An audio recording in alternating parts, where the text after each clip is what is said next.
नमस्कार, स्वागत है आपका। मैं हूं आपके साथ सपना दीपक मदेशिया। बुलेटिन का आगाज करेंगे।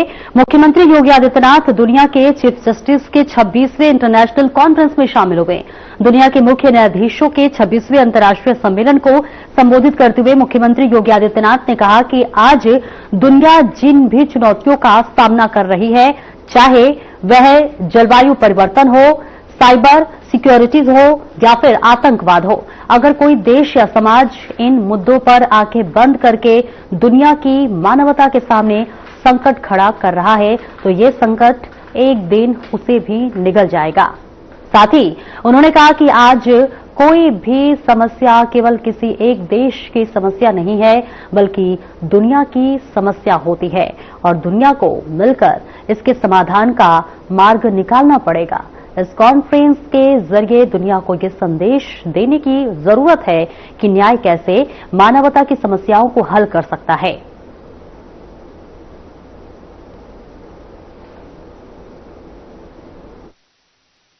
भारत ने उसे आगे बढ़ने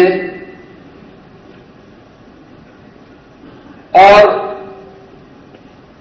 उसके संरक्षण में अपना योगदान न दिया हो। आज के इस अवसर पर जब हम दुनिया भर से जुड़े हुए न्यायविदों के सम्मेलन के उद्घाटन सत्र में यहां पर उपस्थित हुए हैं, इस अवसर पर सीएमएस लखनऊ के संस्थापक डॉक्टर जगदीश गांधी जी की स्मृतियों को नमन करता हूं, उन्हें विनम्र श्रद्धांजलि अर्पित करता हूं, जिन्होंने global unity, peace and justice के लिए international conference of chief justices का पिछले एक लंबे समय से इस कार्यक्रम का शुभारंभ यहां पर किया और एक दूसरे को समझने और उसके माध्यम से एक नया संदेश देने का प्रयास किया था। हमें इस बारे में नहीं इस बारे में यह बात कभी विस्मृत नहीं करनी चाहिए कि दुनिया की वास्तव में समस्या क्या है और कहीं न कहीं हम जब इसकी तह में जाते हैं तो हमें लगता है कि डायलॉग एक दूसरे के बीच में नहीं है या किन्हीं कारणों से स्वयं के वर्चस्व को स्थापित करने के लिए डायलॉग को बाधित किया गया। यह कॉन्फ्रेंस अपने आप में डायलॉग का एक माध्यम है। दुनिया के न्यायविदों के माध्यम से दुनिया की मानवता के लिए, उन लोगों के लिए जिन लोगों ने अपना स्वयं का वर्चस्व स्थापित करने के लिए दुनिया में अशांति और अराजकता का सा वातावरण पैदा करने का प्रयास किया है। आज जब हम सीएमएस के इस प्रतिष्ठित प्रांगण में इस मुद्दे पर विचार करने के लिए एकत्र हुए हैं, हमें यूएन की उस घोषणा को भी स्मरण करना होगा जिन्होंने सस्टेनेबल डेवलपमेंट गोल्स के बारे में दुनिया के राष्ट्रों से आह्वान किया था। सस्टेनेबल डेवलपमेंट गोल्स शिक्षा को लेके, स्वास्थ्य, दुनिया के अंदर कृषि और जल संसाधन के मुद्दे को लेकर, एम्प्लॉयमेंट एंड स्किल डेवलपमेंट के साथ साथ पर्यावरण, और वन संपदा की रक्षा करने के जिन 16 गोल्स को लेकर के यूएन ने दुनिया के देशों के सामने एक लक्ष्य रखा था, याद करना उसमें शिक्षा सबसे महत्वपूर्ण है। दुनिया के अंदर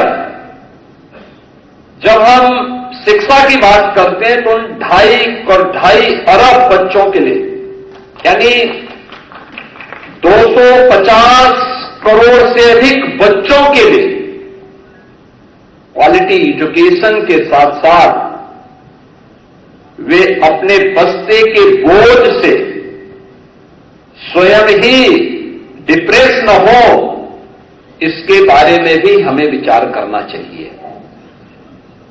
क्योंकि महत्वपूर्ण भाव ये कि शिक्षा किसी भी व्यवस्था का, व्यक्ति हो, समाज हो या राष्ट्र हो, डायलॉग की स्थापना man to man, society to society, country to country, यह स्थापित तभी हो सकती है जब हम उसके बेसिक भाव पर विचार करें।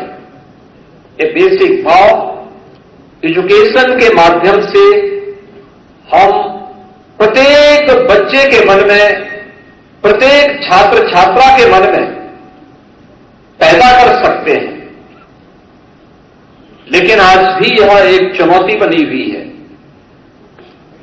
दुनिया में जहां अशांति है, जहां पे अराजकता है, जहां वर्चस्व को लेकर के एक दूसरे की संप्रभुता को हड़पने की होड़ हो, वहां पर एजुकेशन, वहां पर हेल्थ,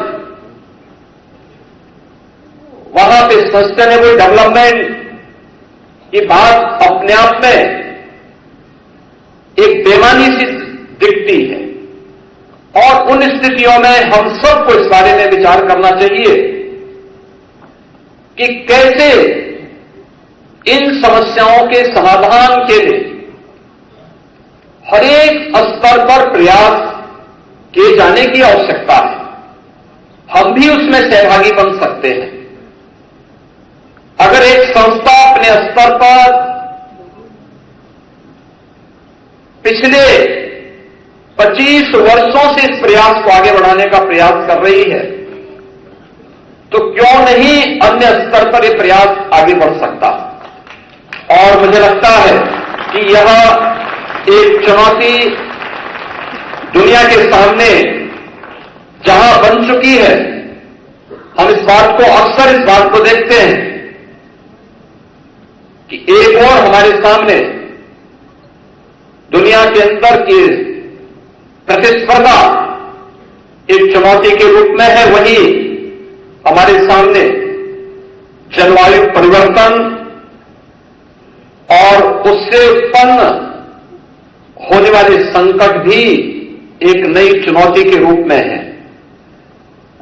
याद करना, हमारे सामने इमर्जिंग टेक्नोलॉजी जीवन को सहज और सरल करने में जहां उपयोगी भूमिका का निर्वहन कर रहे हैं, वहीं इसके द्वारा उत्पन्न वे अभूतपूर्व कानूनी चुनौतियां भी हम सबके सामने खड़ी हुई हैं, जिनके माध्यम से साइबर क्राइम, डेटा चोरी के और अन्य तमाम प्रकार की एक नई समस्या दुनिया के सामने खड़ी हुई है। ऐसे अस्थिर समय में न्याय, नैतिकता और अंतर्राष्ट्रीय कानून विश्व शांति और मानव सभ्यता के लिए एक बड़ी लकीर खींचने में महत्वपूर्ण भूमिका का निर्वहन कर सकती हैं। हम सबको यूएन के द्वारा 80 वर्ष पहले जिन बातों को उन्होंने घोषणा की थी, उस पर एक बार फिर से विचार करना चाहिए जिन्होंने उस समय की दुनिया के बारे में कहा था कि दुनिया को अब एक अधिक न्यायपूर्ण, समावेशी और जवाबदेह वैश्विक प्रणाली की आवश्यकता है, और 80 वर्ष पूर्व किए गई इस घोषणा की सार्थकता आज भी उसी रूप में बनी हुई है।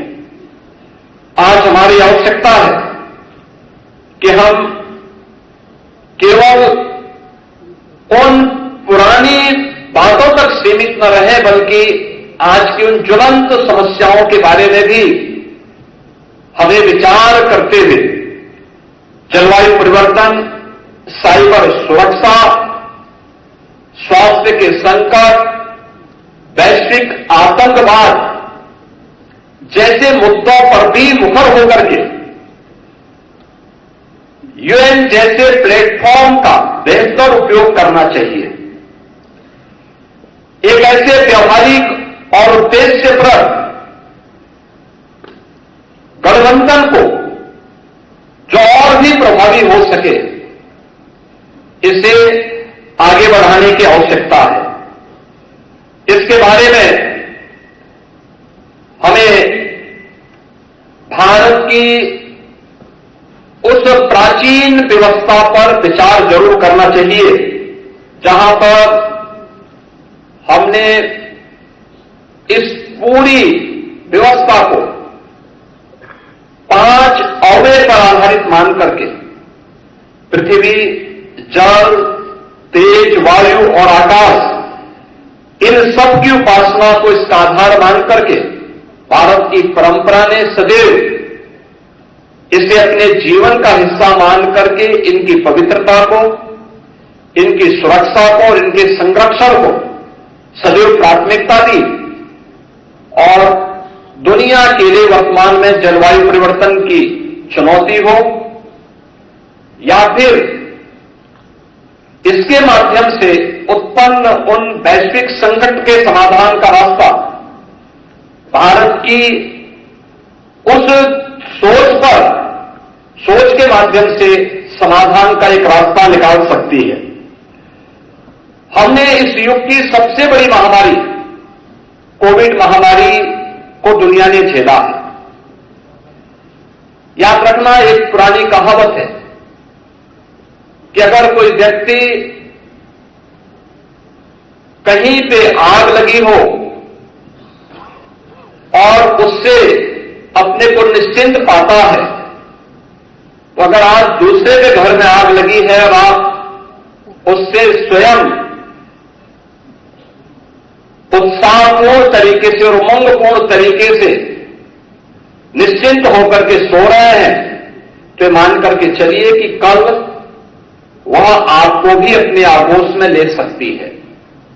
दुनिया आज जिस चुनौती से जूझ रही है, चाहे वह जलवायु परिवर्तन का हो, साइबर सिक्योरिटी का हो या फिर आतंकवाद का हो, अगर कोई भी देश या कोई भी समाज इन सभी मुद्दों से आंखें बंद करके दुनिया की मानवता के सामने संकट खड़ा कर रहा है, तो मान करके चले कि यह संकट उसको भी एक दिन अवश्य निगलने का कार्य करेगा, जो आज दूसरों के लिए संकट खड़ा कर रहा है।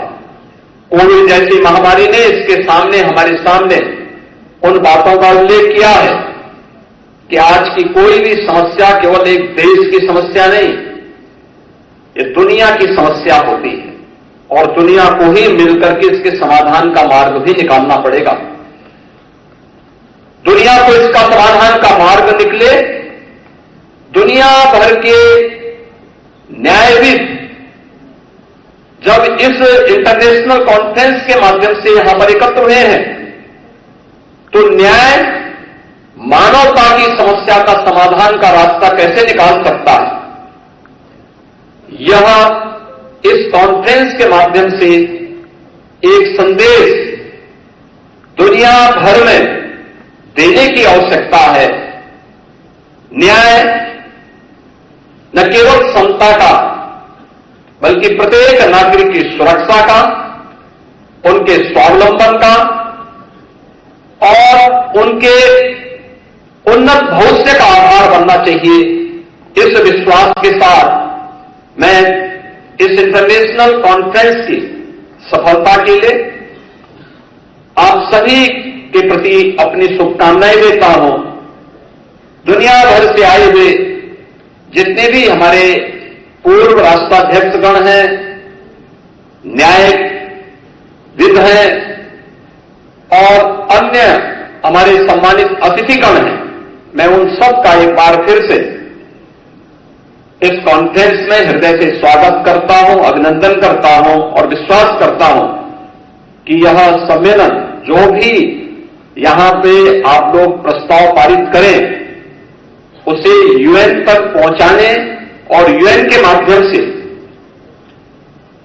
दुनिया भर में हम ऐसी कौन सी पद्धति अपनाएं जो शांति का, करुणा का, मैत्री का और यानी अगर कहें तो भारतीय संस्कृति के अनुरूप वसुधैव कुटुंबकम के इस भाव को फिर से पूरी दुनिया में मूर्त रूप से प्रस्तुत करने में सफल हो, इस विश्वास के साथ इस पूरी कॉन्फ्रेंस के प्रति मैं अपनी मंगल में शुभकामनाएं देता हूं।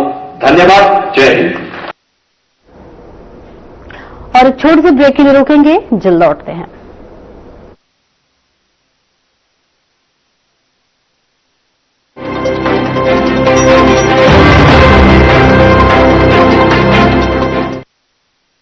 लोग सेहत बनाने के लिए क्या क्या नहीं करते, जिम जाते हैं, कसरत करते हैं, काजू बादाम प्रोटीन के डिब्बे तक घोल घोल कर पीते हैं, फिर भी उनकी सेहत नहीं बनती क्योंकि उनका पाचन तंत्र खराब है। और जब तक के पाचन तंत्र दुरुस्त नहीं होगा, वो जितना मर्जी अच्छे से अच्छा खा ले, उनकी सेहत नहीं बन सकती। इसलिए हमारी संस्था सन्यासी आयुर्वेदा ने एक ऐसी दवा का निर्माण किया है जो कि आपके लिवर को, आपके पाचन तंत्र को दुरुस्त करने का काम करती है, ताकि आप जो भी खाएं उसका पूरे का पूरा निचोड़ आपके शरीर को लगे, आपकी भूख बढ़े, खाया पिया सही से लगे, नया खून बने, हड्डियों में जान आए, वजन बढ़े और आप मोटे तगड़े खूबसूरत पर्सनैलिटी के मालिक बन जाए। सिर्फ 655 रुपए की पूरे एक महीने की दवा होती है और आप इसे घर बैठे 011 45 45 45 45 पर फोन करके दवा मंगवा सकते हैं।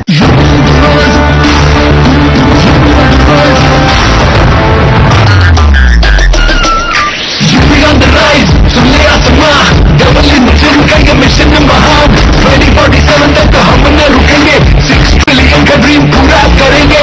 मथुरा की गलियों में गूंजे है राधा, अयोध्या में दूर हुई मंदिर की बाधा, काशी प्रयागराज की गोल्डन चमक, यूपी सरकार की गूंजे धमक, सड़कों पर फर्राटा फिक्रलेस बिल्कुल बिंदास, एक्सप्रेस वे पर साए पूरा विश्वास, विकसित यूपी की बढ़ गई प्यास, 2047 का ये विजन बहुत खास। माफिया का दी एंड, फियर गॉन, योगी राज में लॉ एंड ऑर्डर हुआ स्ट्रॉन्ग, बेखौफ घूमे जनता, गुंडों पर मार, नया यूपी तोड़ रहा पुरानी दीवार।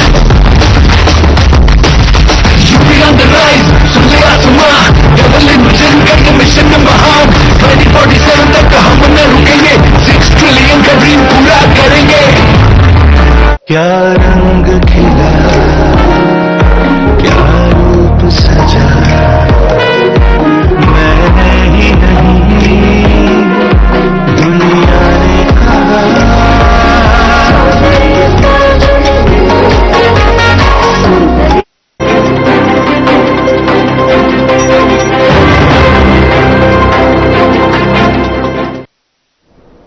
और ब्रेक के बाद एक बार फिर से स्वागत है आपका। खबरों में आगे बढ़ेंगे। पर्यटन एवं संस्कृति मंत्री जयवीर सिंह ने कहा कि भगवान बुद्ध को महापरिनिर्वाण स्थली कुशीनगर 2600 वर्ष बाद भी पूरी दुनिया को उतनी ही आध्यात्मिक गहराई से आकर्षित कर रही है।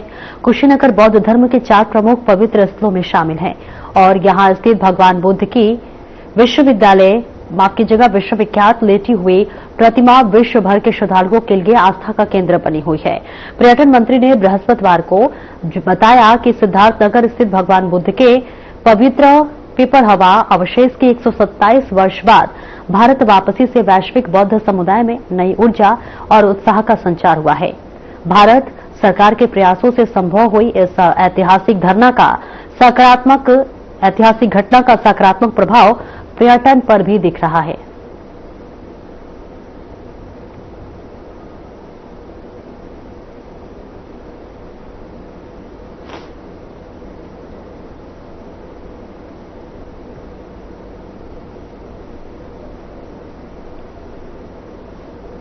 और आगे बढ़ेंगे। केंद्रीय गृह मंत्री अमित शाह 176वीं बटालियन कैंपस में बीएसएफ के 61वें स्थापना दिवस में शामिल हुए, जहां उन्होंने कहा कि हमारी सेना ने हिजबुल मुजाहिदीन और लश्कर-ए-तैयबा के 9 स्थानों पर स्थापित मुख्यालय, ट्रेनिंग कैंप और लॉन्चिंग पैड्स को समाप्त कर दिया था।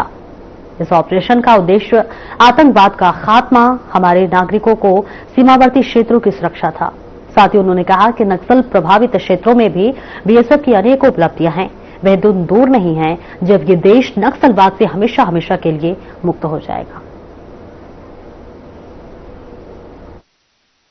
बल का हीरक जयंती समारोह है। एक प्रकार से ये 6 दशक सीमा सुरक्षा बल ने न केवल देश की जनता, पूरे विश्व को ये मानने के लिए मजबूर किया है कि जब तक देश की सीमा पर बीएसएफ है, देश का दुश्मन 1 इंच भी आगे नहीं बढ़ सकता। और ये फर्स्ट रिस्पॉन्डर का रिस्पॉन्सिबिलिटी, जिस वीरता, दक्षता और प्राणों की भी परवाह करे बगैर अपने प्राणों की आहुति देकर बल के जवानों ने अब तक इसका निर्वहन किया है, वो मेरे लिए, इस देश के गृह मंत्री के लिए बहुत बहुत गौरव की बात है, अभिमान की बात है। और मैं सभी बल के जवानों को कहना चाहता हूं, न केवल देश के प्रधानमंत्री, न केवल गृह मंत्री, समग्र देश की जनता आपकी वीरता को सैल्यूट करती है, आपकी दक्षता पर भरोसा करती है और आपकी प्राण के अंत तक देश की सुरक्षा करने की धगस से निश्चिंत होकर 12 महीना चैन की नींद सोती है। और ये किसी भी बल के लिए बहुत गर्व का विषय है।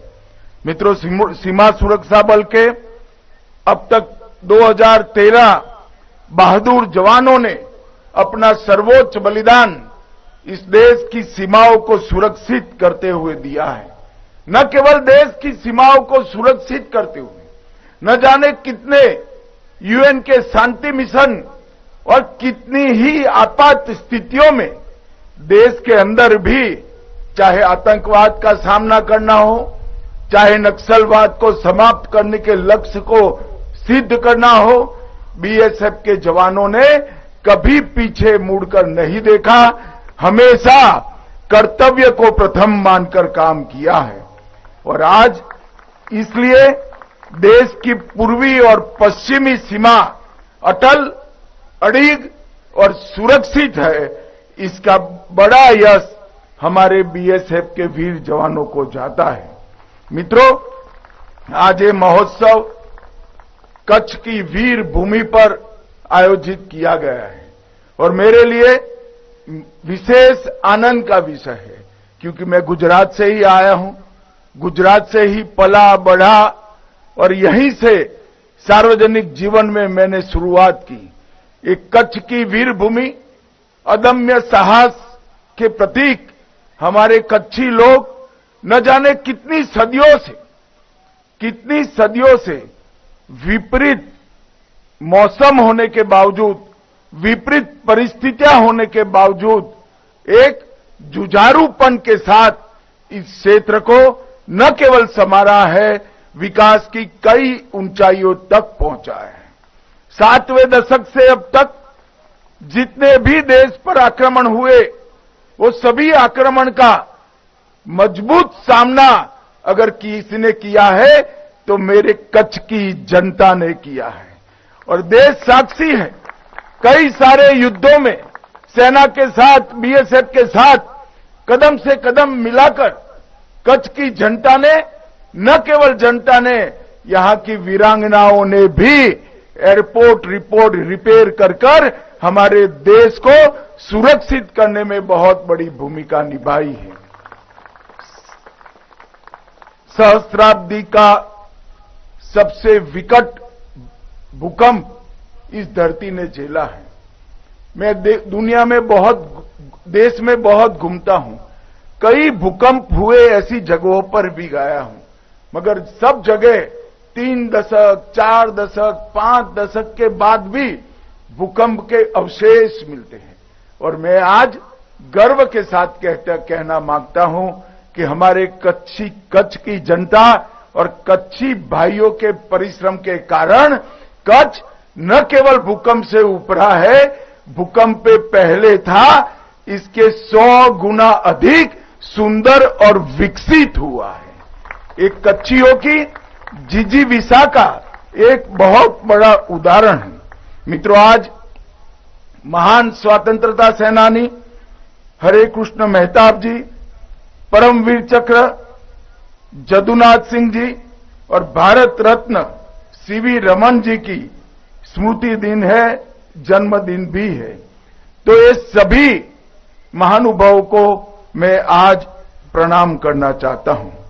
आज हमारे जवानों को साहस, शौर्य और पराक्रम करने के लिए एक पुलिस मेडल फॉर गैलेंट्री, मरण उपरांत 8 president police medal for service और इसके साथ general Chaudhary trophy, Maharana Pratap trophy और अश्विनी कुमार ट्रॉफी भी प्रदान की गई है।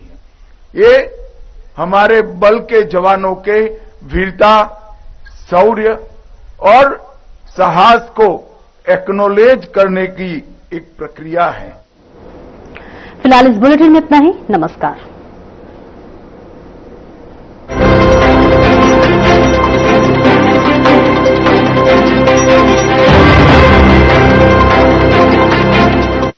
मेहनत और समर्पण